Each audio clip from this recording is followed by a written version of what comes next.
Bihnat, Ya, yang namanya liburan tuh biasanya kan kita kayak jalan-jalan, wisata atau pergi kemanapun waktu bareng keluarga gitu kan ya. Apalagi waktu pas libur sekolah gitu. Nah tapi gue juga yakin ada beberapa orang yang lebih senang manfaatin liburannya tuh buat istirahat di rumah, atau minimal ya kayak ke rumah saudaranya lah gitu, ya. ke rumah neneknya, kampung halaman gitu-gitu kan, nggak jalan-jalan lah intinya. Nah hal itu pun juga sama kayak apa yang dialamin sama cowok, sebut aja namanya Kiki. Beberapa tahun lalu tuh kebetulan setelah sekian lama nggak pulang kampung, akhirnya dia pulang kampung tuh ke rumah neneknya di daerah Purworejo, Jawa Tengah. Kiki kesana bukan karena pengen, tapi karena kepepet aja, soalnya rumahnya tuh lagi direnov. Pas banget orang tuanya pun juga ada dinas keluar kota ke Jawa Tengah, makanya sekalian lah tuh ke rumah neneknya ini. Awalnya Kiki pikir liburan ini tuh bakalan bosenin, tapi ternyata jauh dari itu. Liburan ini justru mendadak jadi pengalaman paling nyeremin di hidup dia. Buat gambaran aja, jadi rumah si neneknya Kiki ini tuh masih beneran kayak rumah joglo kuno, lengkap banget, ada perabotan kayu berat, dan pokoknya vibes-nya tuh beneran sepi dan emang jauh dari apa-apa lah. Di sini Kiki tuh tidur di kamar tamu deket dapur, dan di dalam kamar tamu ini ada satu benda yang dari awal tuh bikin Kiki tuh nggak nyaman. Nah benda itu apa? Benda itu tuh kayak lemari gede gitu, warnanya hitam legam, terus ada ukiran khas Jawa. Tapi bentukannya tuh terlalu gede buat ukuran sesempit itu, karena kamar tuh rada kecil. Nah terus persis di bagian atasnya itu ada ukiran kepala naga. Kata neneknya Kiki, itu lemari warisan dari Mbah Buyut. Udah puluhan tahun gak kebuka, dan katanya kunci lemarinya pun udah hilang gak tahu kemana. Oke. Nah tapi hampir setiap malam Kiki ini ngerasa kalau ada yang kayak ngeliatin atau merhatiin dia dari dalam lemari. Di beberapa hari awal, bahkan persis pas Kiki mau tidur, sering banget ada kayak suara nafas berat gitu keluar dari arah lemari, Bihnat. Sampai ada suatu siang, pas Kiki ini lagi selonjoran di kasur, tiba-tiba kayak kling gitu, kayak ada suara logam gitu jatuh dari atas lemarinya ke lantai. Pas dicek sama Kiki, ternyata kayak ada kunci kecil karatan, tapi masih utuh dengan bentukannya unik gitulah. Dan gak tahu kenapa yang di pikiran Kiki itu cuman, apakah ini kunci buat buka lemarinya ya gitu. Pas coba dimasukin ke lemarinya, ternyata cocok dan beneran Bihnat, pintu lemari itu kebuka. Padahal kan kata neneknya pintu itu udah puluhan tahun gak dibuka dan kunci udah hilang tak kemana kan. Iya. Dan baru juga kebuka pintunya, tiba-tiba tuh bau apek dan bau busuk tuh langsung keluar nyeruak gitu. Padahal di dalamnya itu, di dalam lemari itu cuman ada satu kebaya putih kegantung, berdebu, dan ada kayak sejumput rambut panjang basah yang nyangkut di gantungannya. Nah tapi rambut ini, itu tuh rambut asli Bihnat, dan ini gak tahu rambut siapa. Pas coba dipegang sama si Kiki rambut ini, tiba-tiba ada kayak gitu, Suara gitu. kayak ada suara nafas kedengeran persis dari dalam lemari. Kiki kaget, dia banting pintu lemarinya, terus ngunci tuh karena kaget. Nah walaupun pintunya udah ditutup dan udah dikunci, tapi ternyata ini nggak bikin nyelesain masalah Bihnat. Beberapa kali masih ada lah di hari yang sama ya, Kiki ini sekarang jadi kayak sering diliatin sama sosok-sosok aneh di rumah neneknya. Dan setiap coba diikutin arah kedatangan atau kepergian si sosok ini, semua itu tuh berasal dari satu tempat, yaitu lemari tua di kamar Kiki itu. Kiki ini sempat bilang ke neneknya lah sebenarnya, tapi neneknya cuma bilang kayak, udah jangan diladenin, kamu tidur aja. Dia emang gak suka tempatnya diganggu. Nah Kiki bingung kayak dia maksud neneknya tuh siapa kan. Sampai beberapa malam berikutnya, persis sekitar jam 1-an dini hari, Kiki tuh kebangun karena kedengeran ada kayak suara ketokan dari dalam lemari. Pelan tapi teratur gitu, kayak tok, tok, tok. Sepersekian detik Kiki ini gak bisa gerak di situ. Badannya tiba-tiba kayak memberat. Terus dari arah lemari mulai kedengeran ada bisikan perempuan, suaranya patah-patah gitu, bilang kayak, buka, buka lagi, aku belum selesai gitu. Terus tiba-tiba kayak ada krek, krek, krek, krek, krek, dan ternyata pintunya kebuka sendiri Bihnat. Dan pas badan Kiki udah mulai bisa gerak nih, dia langsung buru-buru nyamperin lemari itu karena udah telanjur nggak tahan atau kayak gemes gitulah. Langsung dibuka tuh sama Kiki pintunya. Dan pas pintunya dibuka, sekarang lemarinya nggak kosong. Tadi kan cuma ada kayak satu dress putih doang kan. Ternyata di dalam lemari itu Bihnat, udah ada kayak jejak kaki berlumpur.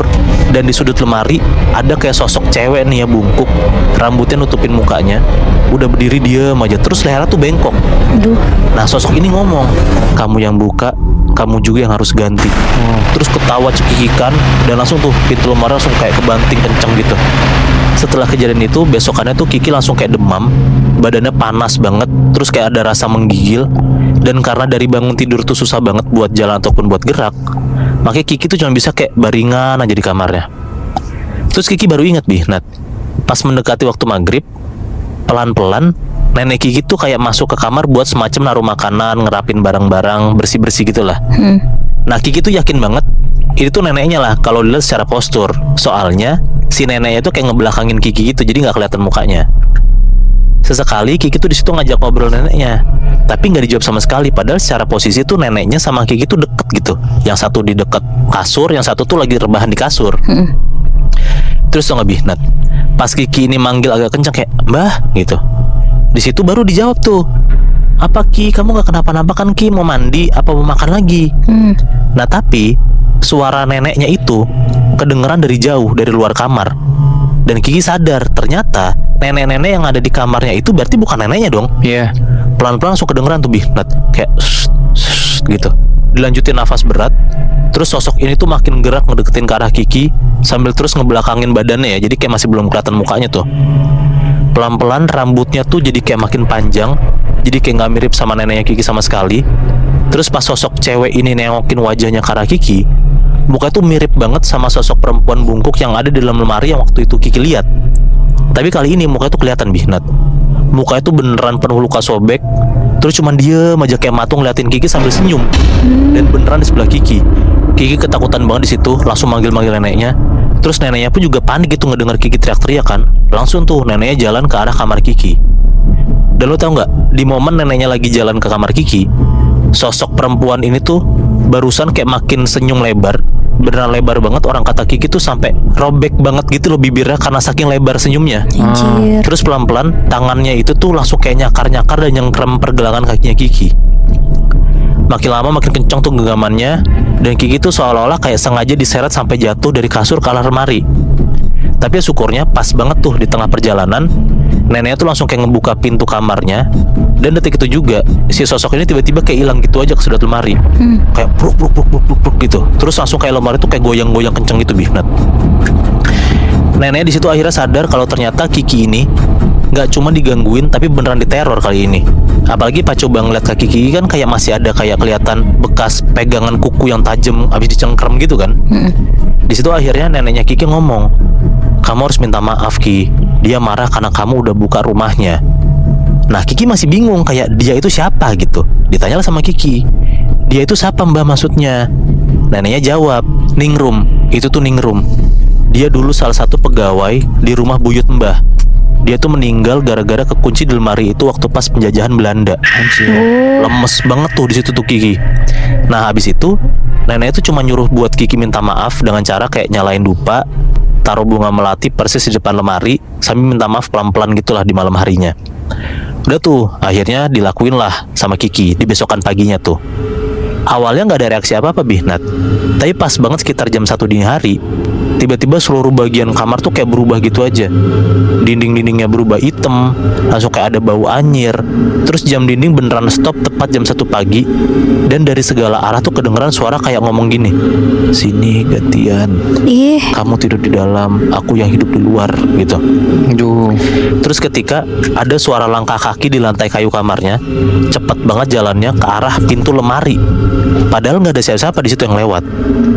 Nah tiba-tiba persis di depan lemari itu udah ada sosok berdiri kayak di ambang pintu gitu ya.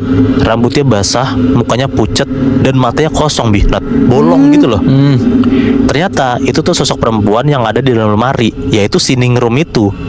Ningrum cuma bilang kayak gini, jangan buka rumahku lagi. Terus langsung tiba-tiba tembus lemari dan hilang gitu aja.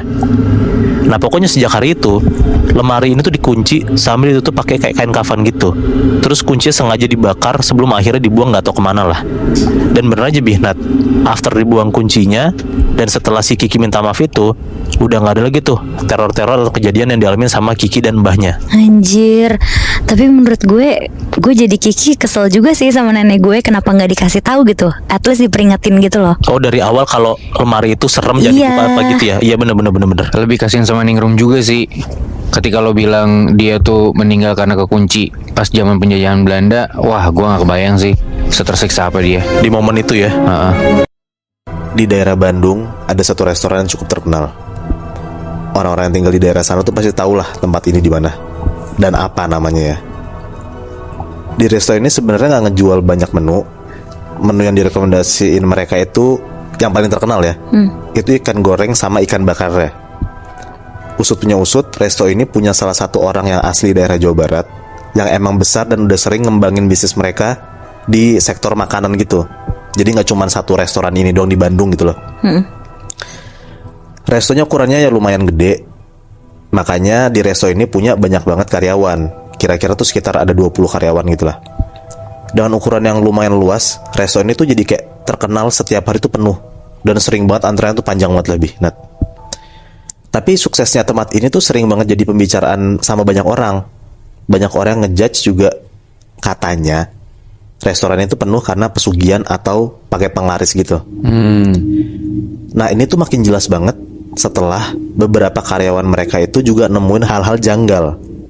Ada salah satu karyawan yang namanya Adit. Adit ini tuh baru kerja 3 bulan Nat, di resto ini. Dan dia tuh emang anak rantau gitu, makanya dia nggak punya tempat tinggal lah di kota itu. Nah, Adit selain jadi karyawan di sana, dia tuh juga dipercaya sama bosnya buat kayak ngejagain restonya kalau tutup lah. Nah, makanya dia tuh kayak di-hire 2 kali gitu loh. Yang pertama jadi pelayan, yang kedua tuh jadi kayak ngejagain tempatnya. Nah, makanya si bosnya ini tuh kayak ngasih satu kamar di kos-kosan deket restonya itu. Oh, di dekat restorannya itu dia dikasih kayak semacam tempat tinggal. Iya, kayak fasilitas gitu kali ya. Oh, deket dari resto, terpisah gitu kan? Iya, tapi Oke, deket oke. banget Iya, dari iya, resto iya, itu. iya. Nah, ada satu hari di mana resto ini tuh bener-bener rame banget. Adit sama beberapa temennya tuh sampai kewalahan lah. Dan ternyata itu ngebuat banyak banget karyawan di sana yang capek dan sakit lah, beberapa ada yang tumbang lah gitu. Nah, kebesokan harinya pas Adit datang ke resto itu, dia ngeliat ternyata emang banyak banget teman-temannya nggak masuk karena sakit. Semalamnya kan emang kerjanya tuh kayak rodi banget gitu kan. Sebenarnya Adit tuh udah rada nggak enak badannya, udah rada sakit. Cuman karena dia kasarannya difasilitasin sama si bosnya, makanya dia maksa diri buat tetap masuk tuh di hari itu. Ya karena dia juga butuh duit gak sih? Iya. Waktu paginya mereka ini selalu diabsen nih satu-satu buat SOP mereka gitu. Nah sewaktu diabsen, jumlah mereka ini ya 10 orangan lah. Dan ada beberapa juga mungkin kayak pelayan baru gitu buat ngegantiin orang-orang yang nggak masuk, karena Adit pun juga baru ngeliat nih orang-orang ini tuh siapa gitu. Adit nggak kenal lah. Ya intinya Adit dan teman-temannya Adit yang emang udah lama jadi pelayan di sana tuh juga ngeliat gitu pakai mata kepala mereka sendiri kalau waiternya hari ini tuh nggak gitu rame, nggak kayak biasanya. Adit udah ketakutan banget nih, keteteran pas nanti restonya rame. Nah pas di jam restonya rame, Adit ngerasa kayak kerjaan ini ternyata enteng banget. Dan Adit juga mikir kayak 10 orang ini juga tetap kerjanya tuh efektifnya sama gitu loh, sama kayak 20 orang yang biasanya. Walaupun Adit udah ngerasa tenang, Adit tuh juga ngerasa bingung karena sebenarnya agak mustahil 10 orang bisa kerja dan lancar banget, padahal 20 orang aja suka keteteran. Iya. Nah Adit tuh nyari tahu dan mulai nanya lah ke teman-temannya kayak kok bisa 10 orang kerjanya bisa nggak kewalahan gitu. Ada beberapa teman-temannya Adit yang diem, tapi ada satu nih yang bilang, aku ngerasa ada yang aneh sih Dit. Beberapa pelayan di sini tuh juga aku tuh asing liatnya, kata temennya si Adit ini. Di situ Adit mulai mikir kayak apa mungkin ini bukan manusia? Soalnya kalau misalnya manusia ya pasti kewalahan, jelas banget gitu loh. Akhirnya di malam hari sebelum restonya tutup dan udah mulai sepi, Adit coba tuh nyamperin satu-satu karyawan lain buat basa-basi. Nah dari beberapa orang yang Adit datengin, yang kenal sama Adit tuh nyapa pasti. Nah tapi ada yang nggak kenal sama Adit juga, muka itu flat aja, datar banget Nat. Sampai ada satu orang yang didatengin sama Adit. Nah pas banget nih Adit deketin dia, pas pengen ngomong nih Adit ke dia nih, tiba-tiba orang ini bilang, jangan bingung ya, kami cuma diminta bantu. Nah Adit langsung nanya kayak maksudnya tuh apa. Nah di situ orang ini nggak jawab apa-apa.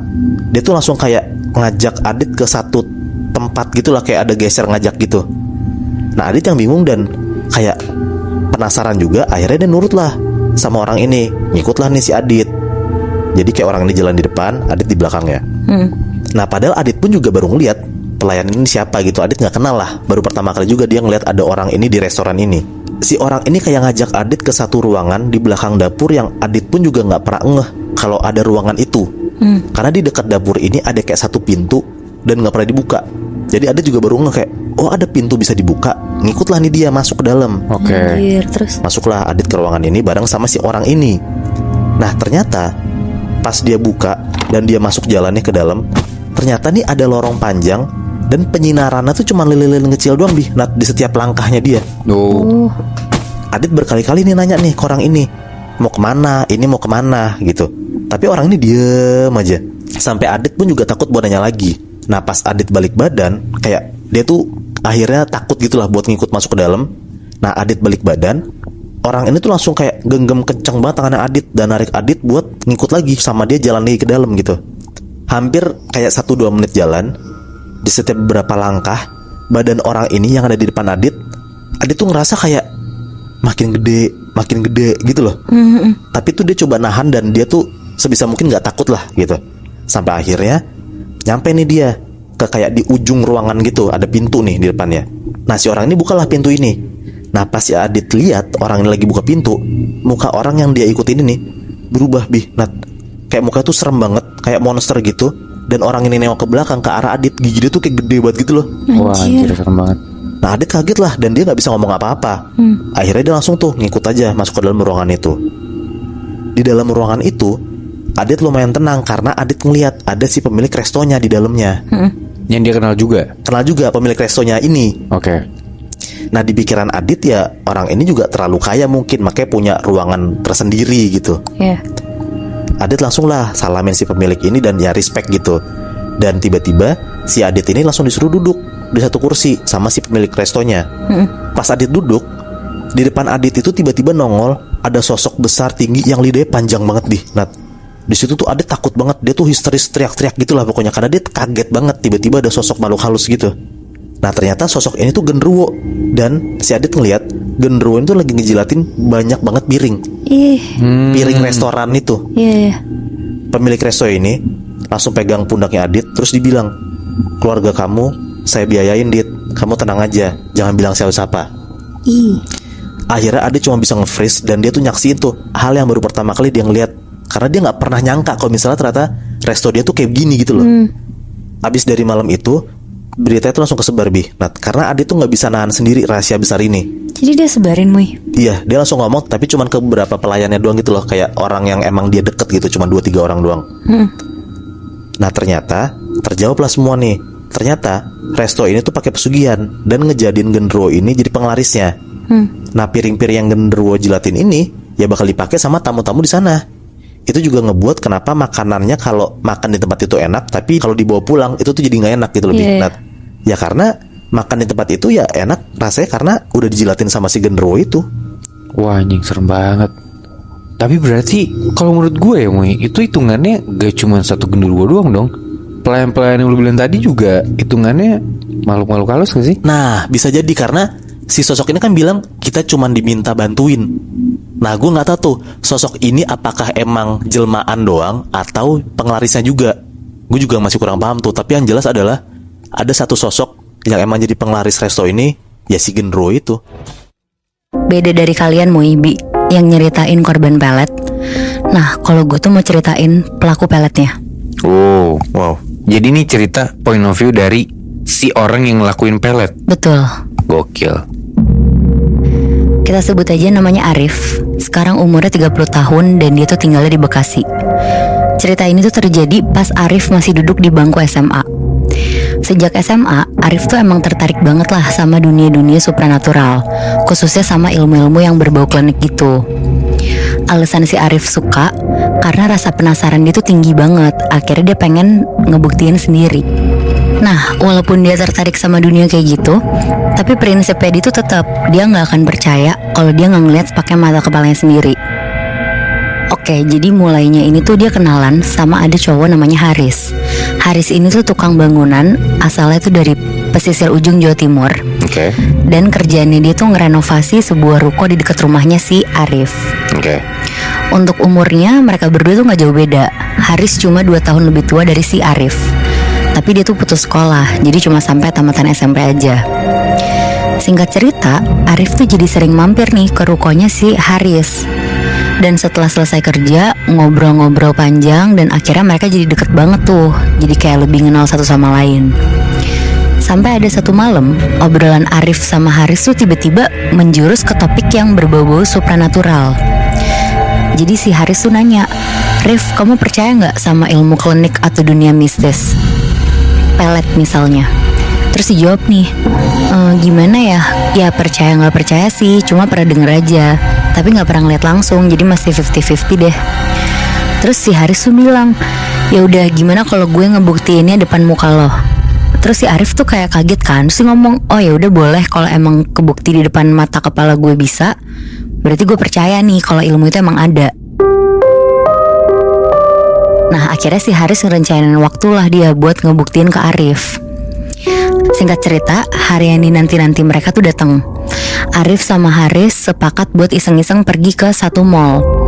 Akhirnya mereka duduk di food court dan mereka mesen 2 gelas kopi. Terus si Haris bilang, "Rif, lo lihat kan 2 cewek yang lagi duduk di meja food court paling pojok?" "Iya gue lihat, kenapa emangnya?" Dan emang si Arif tuh ngeliat di meja pojok itu tuh ada 2 cewek, lumayan cantik-cantik, terus lagi asik ngobrol lah di meja makannya. Oke. Nah terus si Haris tuh ngomong, "Gue ngincer yang baju merah itu, lo lihat ya, jangan kedip." Terus Arif ngeliat tuh mulutnya Haris kayak komat kamit setengah bisik-bisik gitu, kayak lagi ngebaca mantra. Samar-samar kedengarannya tuh kayak bacaan Arab, tapi diselingin sama bahasa Jawa alus yang Arif juga gak ngerti. Oke. Posisinya Haris tuh matanya gak kedip, terus matanya tuh tajam dan lurus ke arah cewek yang baju merah itu. Kira-kira sekitar 1 menitan, Haris selesai baca mantranya, tapi pandangan matanya tuh masih tetap ke arah cewek yang baju merah itu tuh.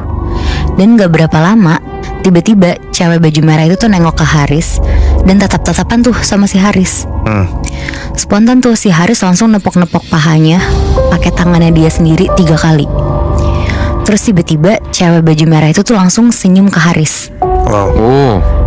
Nah si Haris langsung ngomong tuh, "Nah dapet Rif, berhasil." Si Arif heran tuh, "Hah, segampang itu?" "Iya, segampang itu." Terus si Haris juga nambahin nih, dia bilang, "Lo lihat ya, gue akan datengin mejanya. Kalau gue langsung balik lagi ke sini, berarti gue gagal.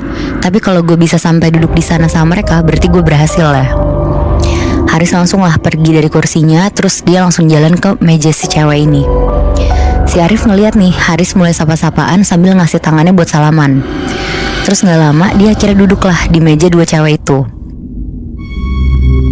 Singkat cerita, si Haris udah dapet nih nomor HP-nya, namanya Cindy. Terus dia mau ngajak ketemuan lagi tuh, kata si Haris. Akhirnya di situ Arif percaya kan sama Haris, dan mereka langsung keluar lah langsung dari food court itu. Sepanjang jalan pulang, si Arif tuh bener-bener penasaran banget sampai nanya-nanya terus lah ke si Haris, minta dijelasin lah cara yang kayak tadi tuh gimana. Haris akhirnya ngejelasin semuanya tuh sebatas yang dia tahu doang, karena dia pun juga baru bisa. Haris ngasih tahu cara ngedapetin dan nguasain ilmu itu tuh juga harus ngelewatin serangkaian proses tirakat yang emang berat. Tapi karena niat Arif udah bulat dan terlanjur menggebu-gebu, Arif akhirnya tetap pengen untuk nguasain apa yang tadi dia lihat. Akhirnya dia sanggup lah untuk ngelakonin semua proses tirakatnya. Tapi sayangnya si Haris tuh gak bisa buat ngajarin si Arif, karena Haris tuh ngamalin ilmu pelet yang cuma bisa dipakai sendiri, bukan buat diajarin ke orang lain. Akhirnya si Haris ngasih saran lah ke Arif, kalau pengen belajar tentang ilmu pelet atau ilmu-ilmu kayak gitu, coba aja lo datengin atau ikutan gabung sama padepokan-padepokan yang emang ngedalemin dunia supranatural. Dan dia juga bilang tuh pasti di setiap kota tuh ada. Nah semenjak itu, sehabis pulang sekolah, si Arif tuh gak langsung pulang ke rumah Muebi. Dia nyoba nyari-nyari sampai datang langsung tuh ke anggota-anggota padepokan aliran supranatural yang ada di sekitar kotanya dia. Dan ternyata bener tuh, ada di sekitar kotanya si Arif. Arif tuh akhirnya jadi daftar ke sana. Dia jadi rajin datengin padepokan itu, dan jaraknya dari rumah ke padepokan itu tuh kira-kira sekitar 10 km lah dari rumahnya. Akhirnya Arif ngikutin tuh semua pelajaran-pelajaran, pengajaran yang dikasih gurunya. Dan dari situ si Arif tuh jadi salah satu murid paling teladan di padepokannya dia. Sampai kadang-kadang Arif tuh sering pulang larut malam banget lah sampai rumah. Sampai orang tuanya tuh heran banget tuh, kok bisa sih Arif jadi pulang malam banget dan setiap hari tuh dia kayak gitu. Ya. Tapi si Arif selalu kayak ngebohong gitu lah, dia alasan kalau misalkan dia tuh ikut ekstrakurikuler di sekolah sampai malam. Akhirnya Muibi, gak sampai 2 tahun Arif tuh udah bisa nguasain ilmu pelet. Setelah dia tuh ngelakuin segala lika-liku yang gak mudah tuh. Sampai si Arif tuh harus absen sekolah hampir 3 minggu. Dan dia tuh harus puasa mutih selama 3 hari. Jadi tuh cuma makan nasi putih sama minum air putih. Oh. Nah sambil si Arif tuh ngafalin mantra ajian peletnya. Ini gue bacain ya. Jadi mantranya itu adalah Sun Matek Aji Ajiku Pulung Gono Pulung Sari Dewo Ruci Dewo Asih. Dan di bait terakhir harus nyebutin nama cewek yang mau dipelet. Oke. Singkat cerita, setelah perjuangan berbulan-bulan tekun belajar di padepokan itu, walaupun caranya dia sama si Haris ini beda, akhirnya si Arif tetap bisa. Dan dia mau nyoba untuk melet primadona sekolah di SMA-nya. Oke. Sebut aja namanya Putri. Jadi Arif bacain mantra di hari itu, dan dia juga tirakat puasa mutih selama 3 hari. Dia baca lagi lah mantra yang tadi, terus dia nyebutin nama Putri. Abis baca mantra itu, dia niup ke arah Putri terus bilang, "Kamu kok kelihatan makin cantik sih?" Terus tiba-tiba si Putri tuh ngeliat Arif aja dan cuma sedikit senyum. Walaupun reaksinya agak lama, kayak hampir semingguan, tapi akhirnya Putri tuh bisa didapetin Arif, Muibi. Langsung pacaran. Jadi pacarnya langsung. Wow. Tapi banyak juga tuh teman-teman di sekolahnya Arif yang ngerasa janggal tuh kalau si Arif bisa dapetin Putri. Soalnya Putri tuh kayak primadona sekolahnya banget. Terus dia tuh juga agak judes lah, apalagi kalau milih pacar. Bahkan laki-laki paling oke di sekolah itu aja tuh gak bisa dapetin Putri.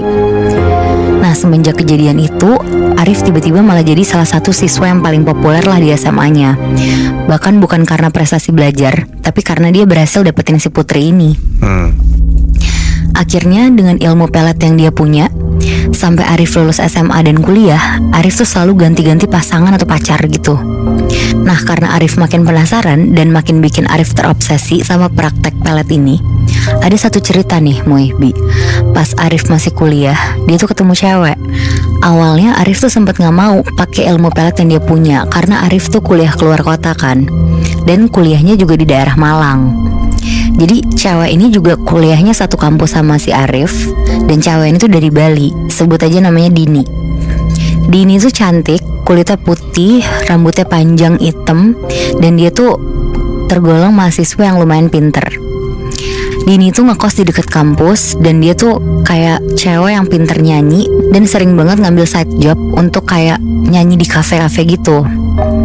Nah semuanya tuh berjalan lancar sampai akhirnya dia tuh kenal sama satu mahasiswa, yaitu si Arif ini.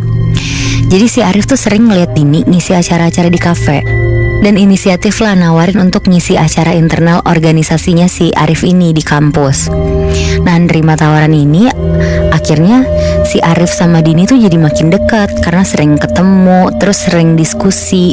Sampai si Arif tuh nunjukin perhatiannya lebih, kayak ikut nonton Dini kalau nyanyi, sampai nemenin Dini dari sebelum dan sesudah tampil. Oke. Dan di sini Arif udah mulai tertarik nih Muibi sama si Dini. Terus singkat cerita, Arif akhirnya nyatain perasaan itulah ke Dini. Arif ngomong kalau misalkan dia tuh suka banget sama Dini dan pengen serius. Tapi ternyata cintanya dia tuh ditolak. Si Dini ngomong, "Maaf ya, aku kesini tuh untuk fokus kuliah. Kamu baik banget, tapi jangan ngelakuin itu lagi ya." Itu lagi tuh maksudnya?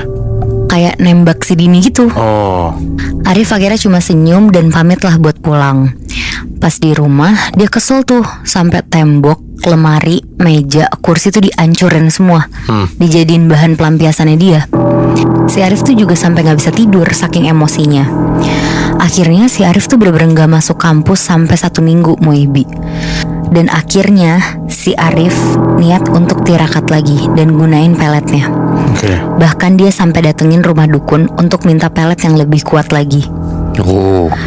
Seminggu setelah kejadian itu, pas Dini datang ke kampus, malam-malamnya pas dia ngeliat Arif, dia tuh ngerasa kayak halu gitu. Tapi setiap malam, bener-bener setiap malam, dia tuh selalu mimpi lagi liburan atau pergi sama Arif. Mimpi itu tuh bener-bener setiap malam, dan Dan Dini jadi orang yang beda banget. Dia sampai gak pernah sholat, kuliahnya terbengkalai, dan dia tuh mulai jarang ngambil jobnya yang nyanyi itu lagi. Bahkan selama 6 bulan Dini tuh gak ngasih kabar ke orang rumah sama sekali atau pulang ke Bali. Nah mulai dari sinilah keluarganya yang di Bali tuh kayak ada kepecah jadi 2 sisi. Yang satu ini khawatir Dini tuh hilang diculik, sedangkan yang satunya lagi percaya kalau Dini tuh lagi dipelet. Jadi keluarga yang ngira dia diculik langsung berangkat tuh ke Malang buat nyari Dini di sana. Sedangkan keluarga yang satunya lagi nyari orang pinter buat nemuin anaknya ini, si Dini. Oke, jadi dua-duanya tetap dilakuin ya. Betul. Nah, keluarganya yang nyari di Malang akhirnya ngomong, Dini tuh udah gak ada di Malang, dia ngilang gitu aja. Dia juga udah gak kuliah hampir 1 semester ini. Terus kata keluarganya yang ke orang pinter, dia bilang kalau Dini tuh dibawa sama laki-laki ke tempat yang jauh tapi masih di Jawa.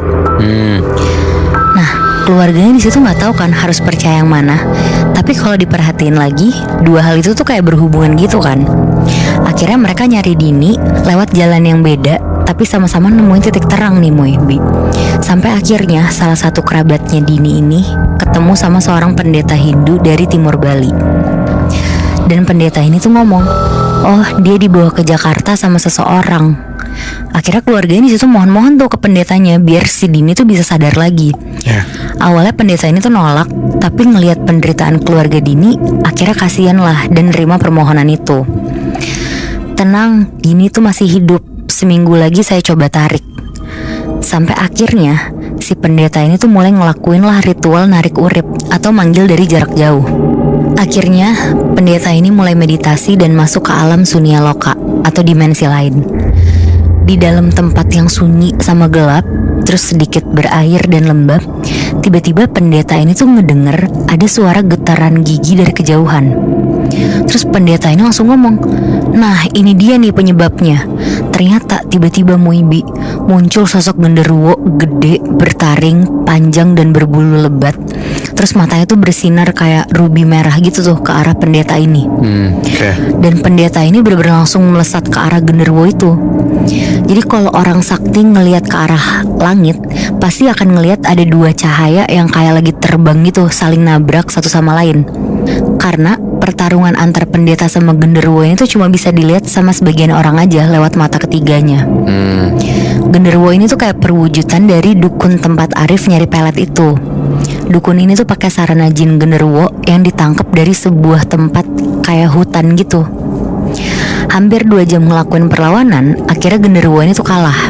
Dan pas kabur, pendeta ini tuh ngunci sukmanya si dukun ini di Sunia Loka yang nyebabin dukun itu tuh mati suri. Nah di sanalah saat yang tepat nih buat ngebuat perjanjian. Akhirnya si dukun ini tuh ngomong, saya mohon ampun, iya saya tarik. Terus si pendetanya ini ngomong, hampir 1 tahun kamu ngelakuin hal buruk sama dia, sekarang tarik semua barang jeleknya, sama satu lagi, sakitin aja yang nyuruh kamu. Nah setelah si dukun ini kalah, Dini tiba-tiba ngehubungin rumah Moebi dan ngaku dia tuh lagi ada di daerah Menteng, Jakarta Pusat. Anjir. Dia tuh sampai lupa banget kenapa dia bisa di sana. Bahkan dia tuh kerja di toko sebagai sales gitu. Akhirnya cepet-cepet lah keluarganya Dini pergi ke Jakarta buat ngejemput dia. Tapi yang pasti semenjak itu Arif tuh langsung balik tuh Moebi ke Malang. Dan Arif tuh kayak jadi kena penyakit aneh, dimana dia tuh sering teriak ke pojokan ruangan yang sepi. Dan kadang dia tuh juga ditemuin lagi pingsan di kamar mandi. Bahkan berat badannya si Arif tuh makin lama makin turun. Nah kenapa bisa tahu? Ini tuh hasil dari penerawangan si pendeta yang tadi. Semenjak kejadian itu Dini pulang ke Bali dan kuliah di Bali tuh. Dia ngambil jurusan manajemen pariwisata dan sempat kerja juga jadi penjaga kontra HP. Dan sekarang Dini udah nikah, tapi sampai hari ini dia masih nggak tahu tuh kenapa dia bisa tiba-tiba ke Jakarta.